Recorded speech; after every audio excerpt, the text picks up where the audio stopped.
Mastering restrictive clauses, mistakes and corrections. Hello, English language enthusiasts.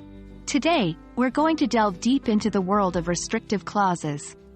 Specifically, we're going to focus on the common mistakes made while using restrictive clauses and how you can avoid them.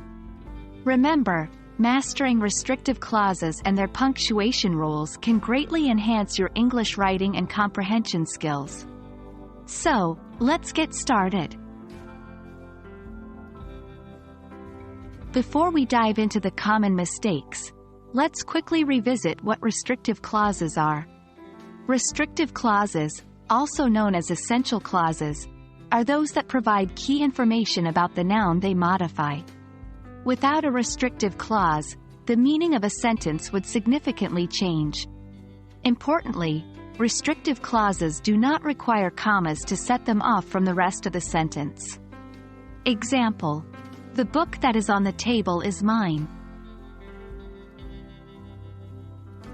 Now that we've refreshed our memory about restrictive clauses, let's dive into the common mistakes. Mistake 1. Using commas incorrectly. The most common mistake with restrictive clauses is incorrectly using commas. Remember, do not use commas to set off restrictive clauses from the rest of the sentence. Incorrect. The book that is on the table is mine. Correct. The book that is on the table is mine. Mistake 2. Using which instead of that. Another common error is using which instead of that for restrictive clauses. Although in everyday English, which and that are often used interchangeably, in formal writing, that should be used for restrictive clauses. Incorrect. The book which is on the table is mine. Correct. The book that is on the table is mine. Mistake 3. Missing that. Sometimes, people omit that from the restrictive clause, which can make the sentence confusing. Incorrect. The book is on the table is mine. Correct. The book that is on the table is mine. Now, let's explore how to avoid these mistakes. Tip 1. No commas with that. A simple rule to remember is not to use commas with that when it is part of a restrictive clause. Tip 2. That for restrictive, which for non-restrictive. Remember the distinction between that and which.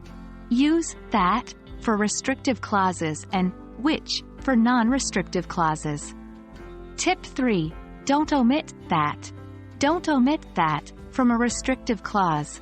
It is crucial for the clause's function and helps the reader understand the sentence's structure. That's a wrap on today's topic, restrictive clauses. We have explored the common mistakes associated with these clauses and have also learned how to avoid them.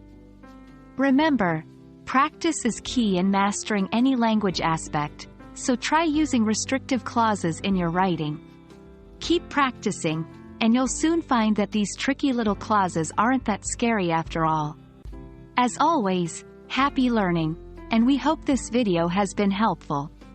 Until next time, goodbye and keep improving your English.